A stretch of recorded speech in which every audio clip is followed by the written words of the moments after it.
Bakit nga ba kahit ilang oras ka nang natulog, pakiramdam mo ay laging kulang at tila laging pagod ka pa rin, lalo na kung nasa edad 60 na tayo o pataas? Para bang kakatulog mo lang, pero paggising mo, mas pagod ka pa sa dati? Nakakapagtaka, hindi ba? Marami sa atin ang nag-iisip na natural lang ito dahil matanda na tayo. Ang pakiramdam na laging pagod, parang walang lakas na gawin ng dating kinagawian o hirap ng makipagsabayan sa mga apo. Nakakalungkot isipin na minsan, pinipigilan tayo nito na lubos na tamasahin ang ating golden years. Ang panahon na dapat ay mas relaxed at masaya tayo. Ang masaklap, madalas nating tinatanggap na lang ito bilang bahagi ng pagtanda. Pero alam nyo ba, hindi pala ito ganun kasimple. Merong mga tunay na dahilan kung bakit ganito ang nararamdaman natin. At ang magandang balita ay, marami sa mga dahilan na ito ay pwede nating solusyonan. May sikreto pala sa likod ng laging pagod na ito. Sa video na ito, tatalakay natin ang 8 tunay na dahilan kung bakit kahit anong tulog mo, laging pagod ka pa rin. At higit sa lahat, tatalakayin din natin kung paano ito malalabanan. Kaya manatili kayo at panoorin ang buong video dahil mayroong isang bagay na siguradong magpapagulat sa inyo sa huling bahagi. Tara, simulan na natin ang ating usapan sa unang dahilan na madalas nating hindi napapansin. Ang una ay ang kalidad ng ating tulog. Hindi lang pala importante kung gaano kahaba ang tulog natin, kundi mas importante kung gaano ito kaganda at kakalidad. Marami sa ating mga nakatatanda, kahit pa sabihin nakatulog na ng 7 o 8 oras, ay hindi naman pala nakakakuha ng malalim at nakakapagpagaling na tulog. Ito ay maaring dahil sa mga pagkaantala ng tulog sa gabi o ang tinatawag na sleep apnea, kung saan panandaliang humihinto ang paghinga habang natutulog. O kaya naman ay dahil sa hindi mapakali ang mga binti, ang restless leg syndrome. Isipin nyo na lang kung bawat paggalaw o bawat tunog ay napapagising sa inyo kahit saglit lang, ay hindi kayo makakarating sa pinakamalalim na yugto ng tulog, kung saan tunay na nagpapahinga at nag-recharge ang ating katawan at isip. Para malabanan ito, subukan nating gumawa ng isang maayos na sleep routine. Akda ng regular na oras ng pagtulog at paggising kahit weekend pa. Iwasan ang matitingkad na ilaw at screen ng cellphone o tablet 1 oras bago matulog. Gawing madilim, tahimik at malamig ang inyong kwarto. Maaari rin kayong uminom ng 1 basong maligam na gatas o salabat bago matulog para makatulong sa pagpaparelax. Huwag kalimutan, ang kalidad ng tulog ay parang isang malalim na paglangoy sa dagat. Hindi sapat na nasa dagat ka lang, kailangan mo sumisid ng malalim para marating ang ilalim at makita ang tunay na kagandahan. Kapag ang tulog natin ay mababaw, parang lumulutang lang tayo sa ibabaw at hindi talaga nakakapagpahinga ng buo. Ngayon, dumako tayo sa pangalawang dahilan na malapit din kaugnay ng ating kalusugan, ang pagkakaroon ng mga malalang karamdaman. Marami sa ating mga nakatatanda ay mayroon ng iniindang sakit tulad ng diabetes, alta presyon, sakit sa puso, arthritis o sakit sa thyroid. Ang mga kondisyon na ito ay hindi lang basta sakit. Ang mga ito ay gumugugol din ng malaking enerhiya sa ating katawan upang mapanatili ang normal na pagana nito.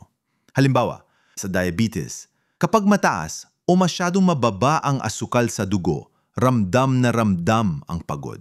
Sa sakit sa puso naman, hirap ang puso na magbomba ng sapat na dugo at oxygen sa buong katawan, kaya madalas ng pakiramdam ay pagod na pagod. Ang arthritis naman, ang pananakit ng kasukasuan ay hindi lang pisikal na sakit, nakakaubos din ito ng enerhiya sa katawan dahil patuloy itong lumalaban sa pamamaga at sakit. En tant thyroid problems, ang thyroid gland ay siyang nakokontrol ng ating metabolismo. Kung ito ay hindi gumagana ng maayos, maaring bumagal ang lahat ng proseso sa katawan, kabilang na ang paggawa ng enerhiya, kaya madali tayong mapagod. Ang payo dito ay mahalaga ang regular na pagpapatingin sa doktor at pagsunod sa kanyang payo at reseta.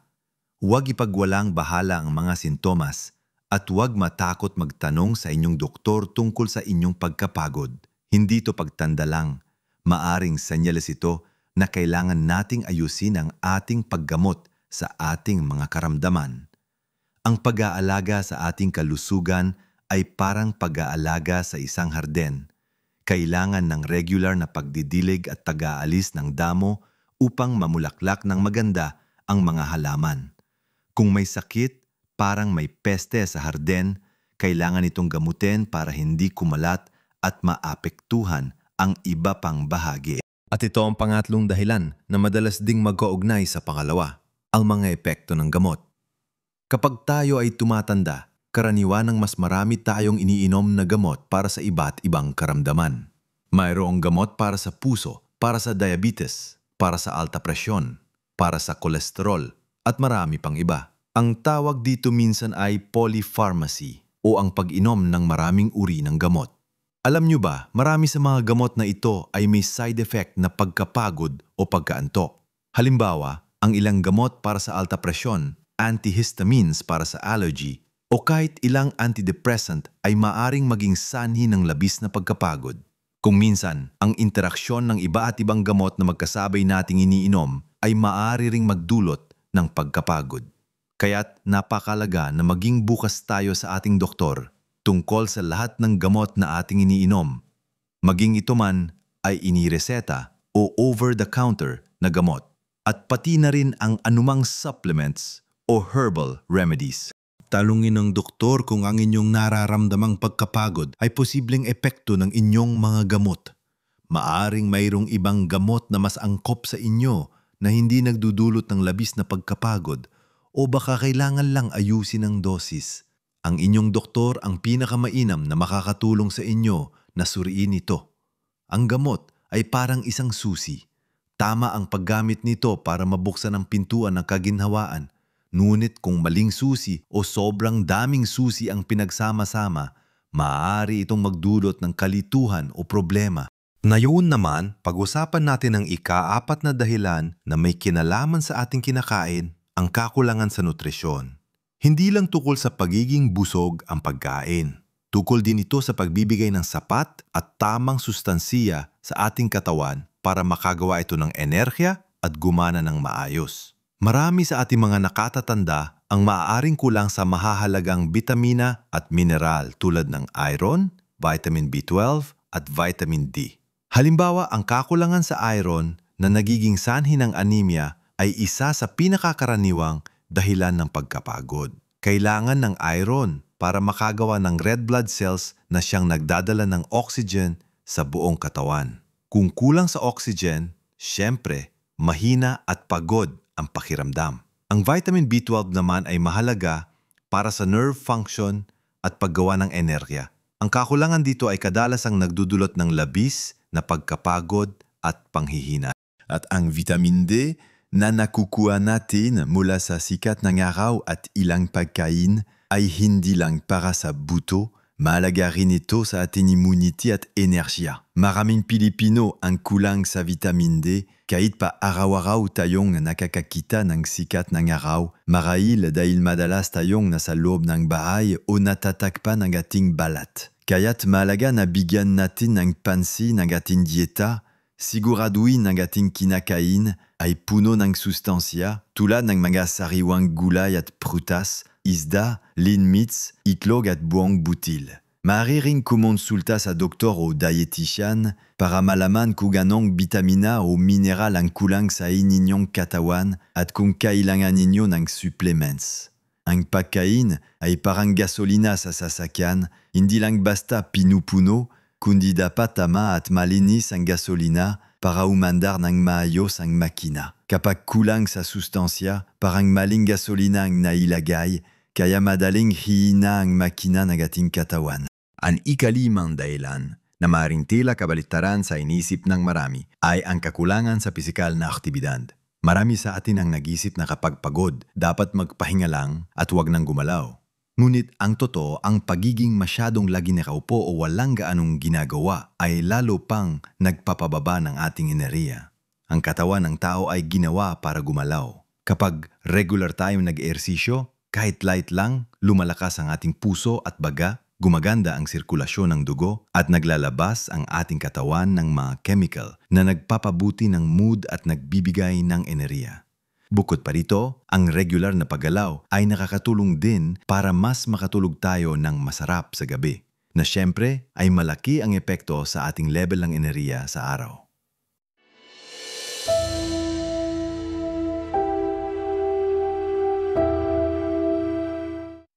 Hindi kailangan na matinding ehersisyo, kahit simpleng paglalakad-lakad lang sa loob ng bahay, sa bakuran o sa parke, ng 15 to 30 minuto bawat araw ay malaking tulong na. Pwede ring magi-stretching light exercises na kayang gawin na bang nakaupo o kahit ang paggawa ng simpleng gawaing bahay tulad ng paglilinis o pag-aardin. Ang mahalaga ay ang regularidad at paggawa ng mga aktibidad na naayon sa inyong kakayaan at hindi nagpapahirap sa inyo. Magsimula ng paunti-unti at dagdagan ng paunti-unti. Kung may iniindang sakit sa kasukasuan, kumonsulta sa doktor kung anong klaseng ehersisyo ang pinakamainam para sa inyo.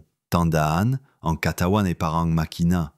Kung matagal na hindi ginagamit, kinakalawang at bumabagal ang andar. Pero kung regular na ginagamit at inaalagaan, mananatili itong malakas at epektibo. Ngayon, dumako tayo sa ika-6 na dahilan na napakasimple ngunit madalas na nakakalimutan. Ang dehydration o ang kakulangan sa tubig sa ating katawan. Alam niyo ba na ang ating katawan ay binubuo ng malaking porsyento ng tubig? Ang tubig ay mahalaga sa halos lahat ng proseso sa ating katawan, mula sa pagdadala ng nutrients, pagtanggal ng waste products, pag-regulate ng temperatura ng katawan, hanggang sa paggawa ng enerhiya. Kapag kulang tayo sa tubig, mabilis tayo mapagod, manghina at mahirapan ding mag-concentrate. Sa Pilipinas, lalo na sa mainit na panahon, mas madali tayong ma-dehydrate. Ang matatanda ay mas prone din sa dehydration dahil maaring hindi na sila gaanong nakakaramdam ng uhaw o kaya ay iniiwasan nilang uminom ng maraming tubig dahil sa takot na madalas silang umihi, lalo na sa gabi. Ang pinakasimpleng paraan para labanan ang pagkapagod dahil sa dehydration ay ang regular na pag-inom ng sapat na tubig sa buong maghapon. Huwag nang hintayin na maramdaman ng uhaw. Kung uhaw na kayo, ibig sabihin ay dehydrated na kayo. Maglagay ng baso ng tubig sa tabi nyo at sipitin ito ng paunti-unti sa buong araw.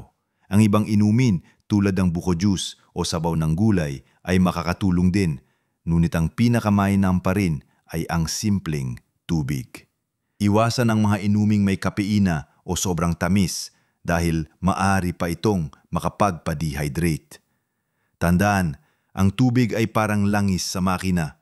Kapag kulang ang langis, magaspang ang takbo at madaling masisira ang makina.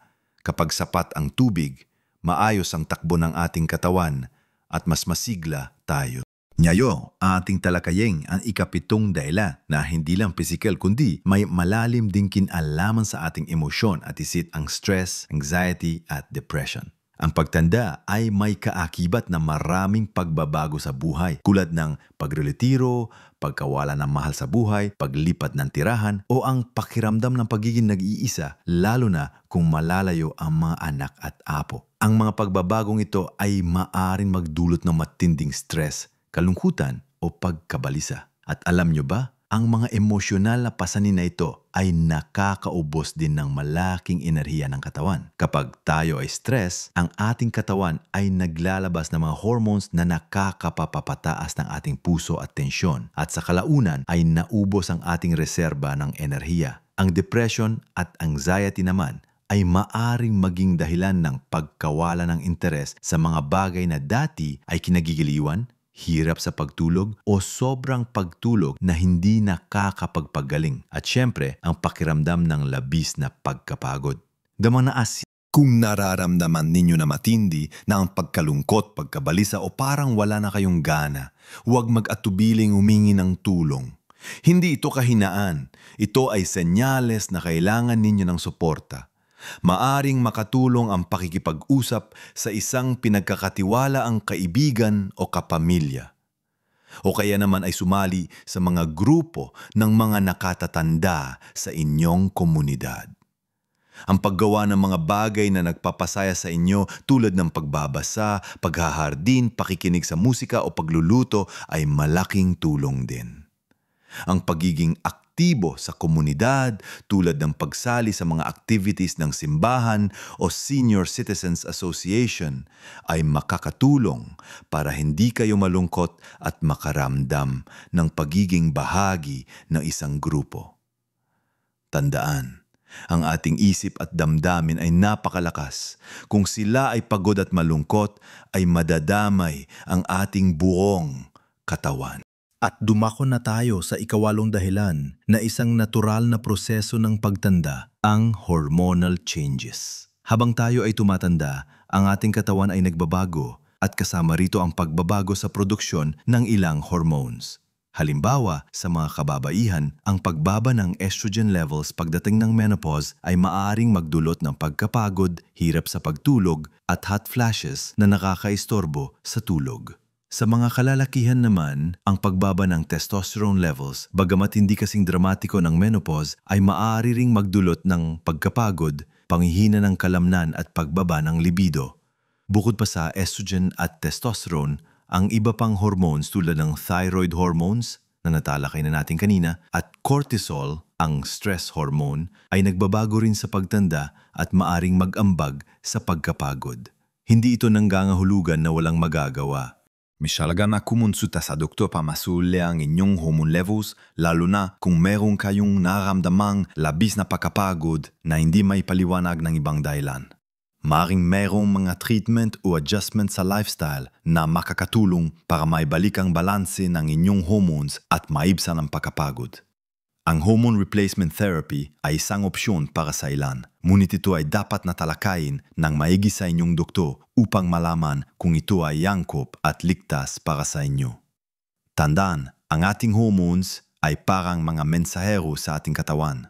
Kung ang mga mensahero ay kulang o hindi maayos ang paghatid ng balita, makakaroon ng kaguluhan at pakapagod ang buong sistema. Kaya nga mahalaga na tandaan natin ang pakiramdam na laging pagod, kahit sapat ang tulog, ay hindi lang basta bahagi ng pagtanda. Hindi ito ang ating tadhana. Marami sa ating mga nakatatanda ang nagdudusa sa tahimik na paraan, iniisip na ito ay normal na. Ngunit, ang totoo, mayroong mga tunay na dahilan at mayroong mga solusyon. Mula sa hindi kalidad na tulog, sa mga tago nating karamdaman, sa mga epekto ng gamot, sa kakulangan sa sustansya, sa kakulangan sa paggalaw, sa dehydration, sa mga pasanin sa isip at damdamin, hanggang sa pagbabago ng ating hormones. Bawat isa sa mga ito ay may kinalaman sa ating level ng enerhiya. Ang magandang balita ay, karamihan sa mga dahilan na ito ay pwede nating tugunan at ayusin. Hindi natin kailangan tanggapin ang pagkapagod bilang kasama sa ating pagtanda. Ang bawat maliit na pagbabago sa ating lifestyle, sa ating mga gawi at sa ating pagpapatingin sa doktor ay may malaking epekto sa ating kabuuang kalusugan at kaligayahan. Kung may natutunan kayo, kung nakaka-relate kayo sa mga tinalakay natin, huwag mag-atubiling ibahagi ang inyong mga karanasan o katanungan sa comments section sa ibaba. Gusto naming marinig ang inyong mga kwento at makipag-ugnayan sa inyo. Kung nagustuhan yung video na ito at sa tingin nyo ay makakatulong din sa iba, pakilike at i-share na rin sa inyong mga kaibigan at kapamilya. At syempre, huwag kalimutang mag-subscribe sa aming channel para sa mas marami pang kapakipakinabang na impormasyon at tips para sa ating kalusugan at buhay. Maraming salamat sa inyong panonood. Tandaan, buhayin ang bawat araw ng masigla at buong sigla. Mabuhay!